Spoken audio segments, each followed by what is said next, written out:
Hello, my name is Jade Hewitt, and I am sitting here with Dr. Susan Monek.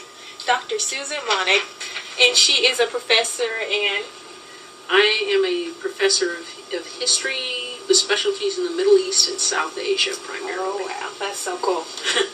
Okay, so we've gotten your full name, and let's get down to your hometown. Where are you from? Tell us a little bit about that. Well, I was born in the Silicon Valley back when it was known for prune orchards. Really?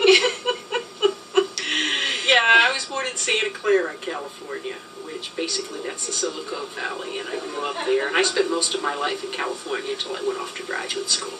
Okay, and where did you complete your undergrad education at? Okay, I went to UC Santa Cruz, which is where Berkeley sends its eccentrics.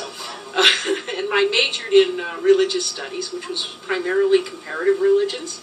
That's good. Of course, I graduated. I was not quite 20 when I graduated with my bachelor's degree. You know what you can do when you've got a bachelor's degree in religious studies? What? And you're 19 years old? You can bless hamburgers at McDonald's. Not to discourage anyone within the religious studies field. Well, we don't actually have a bachelor's in religious studies. I think you can get a minor in philosophy, which includes religious studies. So here. it kind of goes together, philosophy and religion. Well, here they do, at least. There are some schools where they're actually separate departments, but here it's actually part of the philosophy and religion are taught out of the history department, as is geography, as a matter of fact. Okay. So we have to remind people we are the history and the philosophy department. So. So what made you interested in religion? Well, I got interested in the Baha'i faith when I was in high school, and I became a Baha'i when I was 15, and the Baha'i faith believes in the oneness of all religions, so that, for me, was a requirement that I find out something about them all. So is there one deity with the Baha'i faith, or is it just... Oh, well, basically, I mean, we believe in one God. Okay. Same God as everybody else, but you may call them by different names. Okay. So... That's interesting. I've never heard of that. So I guess I'll have to do some research myself. Well, they have done some over at the Mass Communication Departments. They did a video with Dr. Lackey on it because he's a Baha'i too. Wow. I'll have to look at that. Yeah, it's a good video that they did. Actually, they interviewed me for it, so you can take a look at that video as well. In fact, I think I even had the same outfit on. But anyhow, I got my master's degree. I went to Arizona to get my graduate work, because I had graduated in the midst of a recession, much like this one. And went to the desert? Well,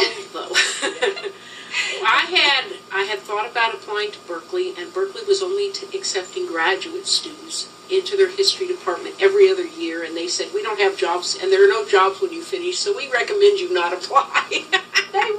They said that? They said that. In a nice fancy letter, of course. No, it was in their catalog.